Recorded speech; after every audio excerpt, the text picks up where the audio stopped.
There is a 3-day business trip scheduled for us at Icon to visit Sweden to speak to the Swedish company Hugo Incorporated about acquiring a contract.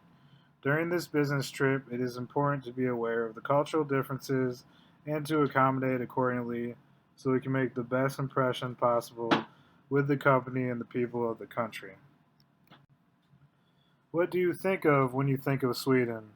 Perhaps you think of IKEA or meatballs, but Sweden has a rich history, culture, and geography with thousands of coastal islands and inland lakes and vast boreal forests and glaciated mountains.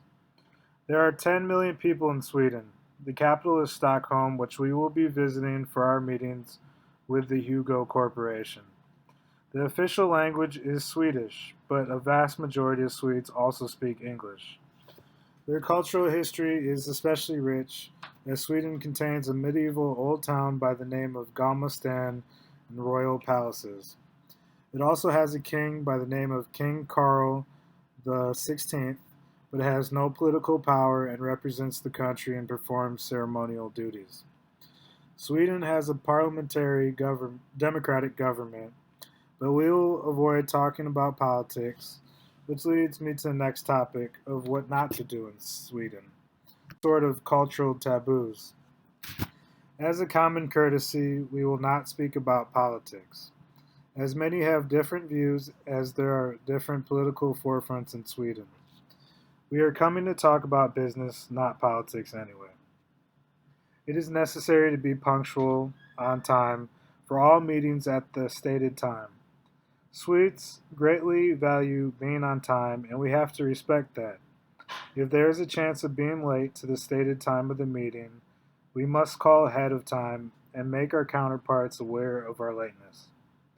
Swedes can be discomforted if you invade their personal space, so it is important to maintain at least an arm's length of distance and avoid touching or limit touching any Swedish counterpart. Avoid being too overly confident. Swedes appreciate modesty and humbleness. It is commonly disliked if someone is over-exaggerative and or arrogant. Also, avoid raising your voice and using overly animated body language, as this can irritate Swedes, and this is not conducted in Sweden. Commonly, Swedes dislike arguments, especially among foreigners, and this type of behavior could make Swedes feel very uncomfortable. Also, avoid comparing Sweden to other Nordic countries.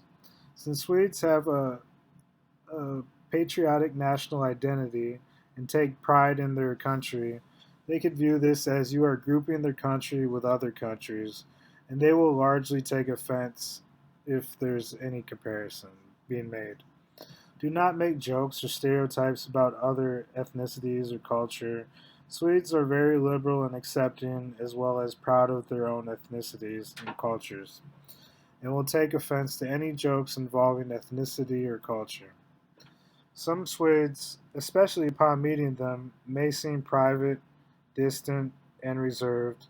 This may seem to us as them being aloof, distant, or not interested, but this is just common behavior as this culture is not quick to open friendships, and friendships take time to develop. So, you will commonly see people in public spaces keep their voices low and maintain arm's length distance, and this privacy must be respected, as invasion of this privacy could lead to that person feeling uncomfortable and be counterintuitive of creating a positive, productive relationship.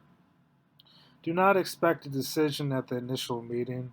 It is more of a general meeting, but Swedes tend to avoid small talk and will jump directly into the topics at hand. Avoid dressing flashy, but wear dark suit and tie if you are a man, and a business suit or a skirt if you are a woman. It is acceptable for women to wear trousers. Swedes place value on quality and neatness, and that applies to clothes as well as everything else. Business cards are usually handed out at the beginning of the meeting. Upon greeting our business counterparts, it is important to give a firm handshake and direct eye contact with everyone in the room. This is the most common greeting, and hugs would seem too personal and are reserved for close friends and family. Fika is classified as a social phenomenon and can happen at any moment.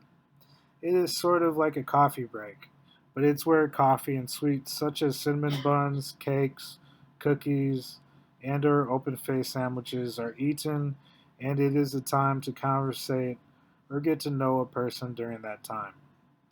You should participate in Fika whenever possible, and especially if it is observed during your time at the Swedish business we are visiting. Talking about nature is a topic Swedes are very passionate about. If you ever have the opportunity to make small talk, you should use this topic, but this is rare in a business setting, except for when fika may occur. It is uncommon for newly acquainted businesses or business associates to give a gift to each other, and you should wait for your Swedish business partner to give you a gift first.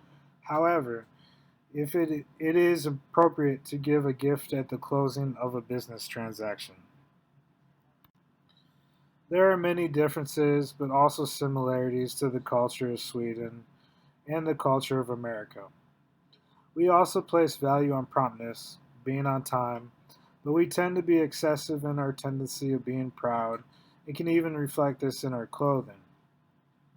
It is important to not seem arrogant by our Swedish counterparts and to exercise humility and avoid arrogance and hubris at all costs. This could negatively impact our business relationship with Swedish counterparts, and it is important to craft a positive relationship, so we must exercise humility in our actions and the way we dress. Avoid invading any privacy or personal space, as it takes Swedes more time to develop a relationship than in America, where people are more open and seemingly over friendly. Overall, it is best to be prompt, overly cautious of our Swedish counterparts' privacy and space, and to be as humble as possible.